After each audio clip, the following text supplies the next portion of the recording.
नमस्कार, जय हिंद मेरे दोस्तों। तो देखिए, इस बार 2024-25 का जो बजट आया है, निर्मला सीतारमण जी जो हमारी वित्त मंत्री है उनके द्वारा पेश किया गया है, वो एक इंटरिम बजट है, यानी कि अंतरिम बजट। तो अंतरिम बजट और पूर्ण बजट, इंटरिम बजट और फुल बजट के अंदर क्या फर्क होता है, आज के इस वीडियो में यही विस्तार से हम लोग समझने वाले हैं। तो देखिए, सबसे पहले जब मैं बजट की बात करता हूं तो बजट नाम का कोई भी शब्द हमारे संविधान में नहीं है। वास्तव में उसकी जगह पर जो शब्द यूज किया गया है वो एनुअल फाइनेंशियल स्टेटमेंट शब्द यूज किया गया है, यानी कि वार्षिक वित्तीय लेखा जोखा।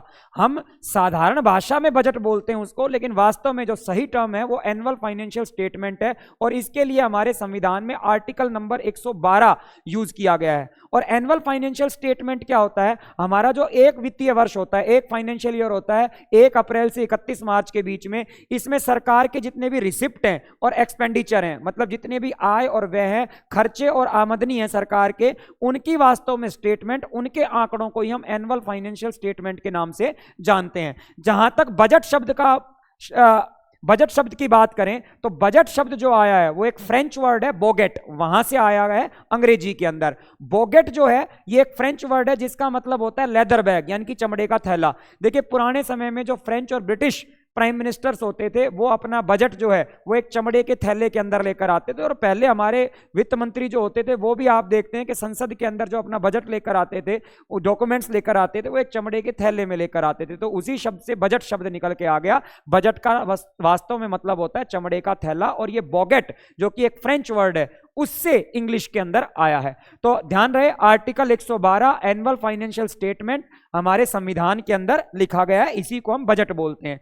अब देखिए, इस बार सरकार के द्वारा, हमारी वित्त मंत्री के द्वारा इंटरिम बजट लाया गया है। ठीक है, इंटरिम बजट क्या होता है और ये फुल बजट, पूर्ण बजट से कैसे अलग होता है? तो देखिए, दो प्रकार का बजट होता है, एक इंटरिम बजट और दूसरा होता है फुल बजट, यानी कि पूर्ण बजट। आमतौर पर जो लोकसभा के चुनाव वाला साल होता है उसमें इंटरिम बजट लाया जाता है। आपको पता है इस बार 2024 में अप्रैल मई के महीने में लोकसभा के इलेक्शन होने वाले हैं। तो जिस साल इलेक्शन होता है उस समय पूरा बजट नहीं लाया जाता, केवल इलेक्शन तक का जो समय बचा होता है उसके लिए केवल 3 और 4 महीने के लिए एक इंटरिम बजट लाया जाता है। ये पूरे एक साल, यानी कि 1 अप्रैल से लेकर 31 मार्च तक का बजट नहीं होता। ऐसा व्यवस्था इसलिए की गई है क्योंकि हमारा संविधान ये मानता है कि बजट बनाने का अधिकार उसी सरकार को दिया जाना चाहिए जो पूरा साल जो है देश के ऊपर राज करेगी या देश को चलाएगी। अब हो सकता है कि इस बार के इलेक्शन में बीजेपी ना आए, ठीक है, कांग्रेस आ जाए, जो कि आना बड़ा मुश्किल है,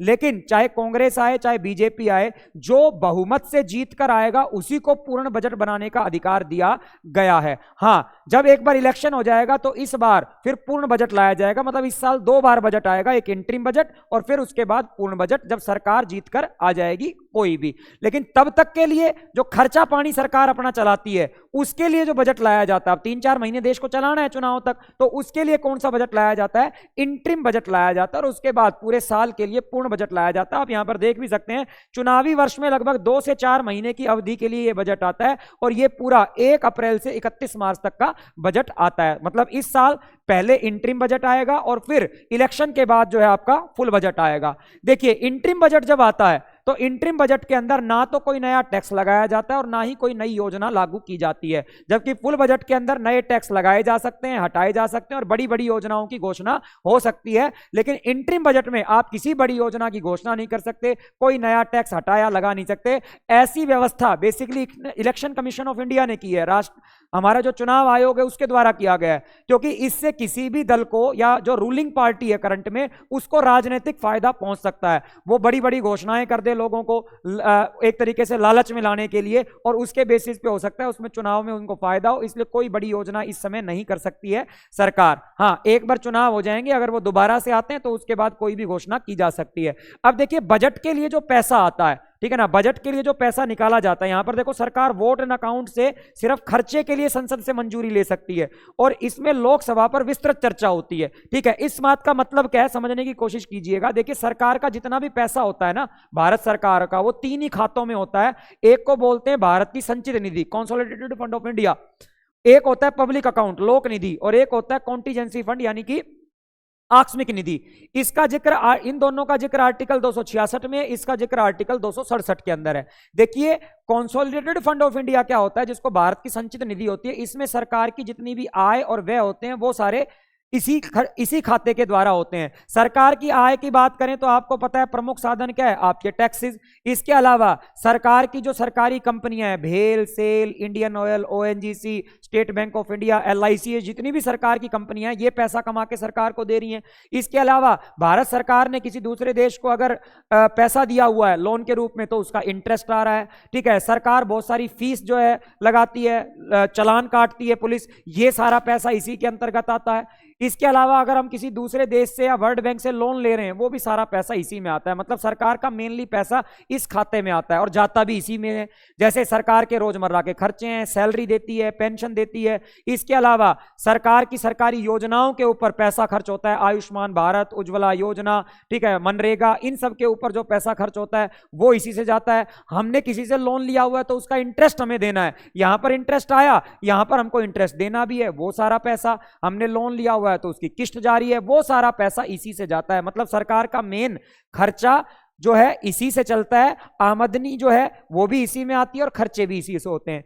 ये होता है पब्लिक अकाउंट, नाम से पता लग रहा है लोक निधि, इसमें होता है लोगों का पैसा। लोगों का पैसा कौन सा, पीएफ का पैसा। ठीक है, आप लोगों का किसान विकास पत्र, आपके जो होते हैं डाकखाना सेविंग स्कीम में लोग पैसा लगाते हैं, सुकन्या समृद्धि लोगों में पैसा लगाया हुआ है, गवर्नमेंट के बॉन्ड में पैसा लगाया हुआ है सरकार ने, लोगों ने, तो है तो ये लोगों का पैसा ना, सरकार इसको ब्याज के साथ वापस देती है लोगों को, लेकिन तब तक सरकार इसको यूज करती है और यह पैसा सरकार पब्लिक अकाउंट में रखती है। इसके अलावा 500 करोड़ रुपए का एक फंड कॉन्टीजेंसी फंड के रूप में राष्ट्रपति जी के पास भी रहता है, आकस्मिक निधि। सरकार, देश के प्रमुख हैं राष्ट्रपति, तो सरकार ने उनको भी 500 करोड़ रुपए देने खर्च करने का अधिकार दिया हुआ है कि जब संसद में संसद का सत्र नहीं चल रहा होगा, हमारे लोकसभा राज्यसभा जब संसद में नहीं होंगी, सत्र के दौरान नहीं होंगी, तो उस समय राष्ट्रपति को अगर कोई इमरजेंसी में पैसा खर्च करना पड़ जाए, देश में कोई विपदा आ जाए, आपदा आ जाए, तो उस समय राष्ट्रपति उस पैसे को खर्च कर सकते हैं, उसको हम कॉन्टीजेंसी फंड कहते हैं। अब देखिए, इन दोनों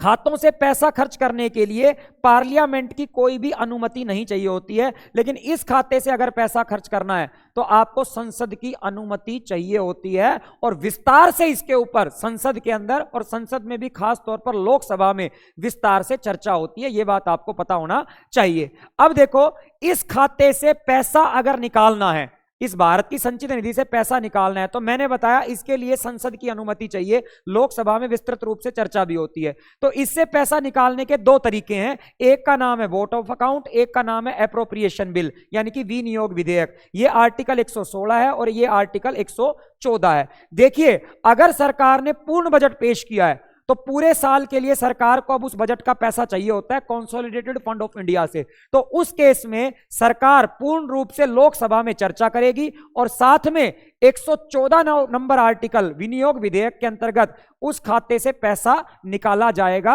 संसद की अनुमति से। ध्यान रखना, बजट के ऊपर विस्तृत चर्चा लोकसभा में की जाती है, वोटिंग का अधिकार भी लोकसभा को होता है, राज्यसभा को इसमें ज्यादा अधिकार प्राप्त नहीं है, क्योंकि बजट में जो पैसा होता है यह माना जाता है लोगों का पैसा होता है और लोकसभा लोगों की चुनी गई सभा है, उसमें डायरेक्ट इलेक्शन होते हैं, लोग अपने प्रतिनिधि को चुनकर भेजते हैं, इसलिए जो इसको खर्च करने का अधिकार जो है उस पर चर्चा करने की व्यवस्था भी जो है केवल लोकसभा के अंदर की गई है। तो अगर पूरा बजट है तो उसमें अगर आप सरकार को पैसा निकालना है तो वो विनियोग विधेयक से निकालेगी, लेकिन अगर आपका इंटरिम बजट है और इंटरिम बजट में आपको 2-4 महीने के लिए पैसा चाहिए होता है, तो उस केस में सरकार वोट ऑफ अकाउंट करके पैसा निकालती है। मतलब वोट ऑफ अकाउंट से भी संसद की अनुमति लेनी पड़ती है, लेकिन इसमें केवल 2 या 4 महीने के खर्चे का पैसा निकाला जा सकता है। इसका मतलब यह है कि सरकार को अगर consolidated fund of India, Bharat की संचित निधि से केवल कुछ समय के लिए खर्चे का पैसा निकालना है तो वोट ऑफ अकाउंट लाना पड़ता है, अगर पूरे साल का बजट का पैसा निकालना होता है तो विनियोग विधेयक लाना पड़ता है। तो ध्यान रखें, ये दोनों आपके मेन अंतर हैं इंटरिम बजट और फुल बजट के अंदर। आई होप आपको समझ में आया होगा। आपको समझ में आया तो वीडियो को शेयर कर दीजिए, लाइक कर दीजिए और चैनल को सब्सक्राइब कर दीजिए। जय हिंद, जय भारत, वंदे मातरम।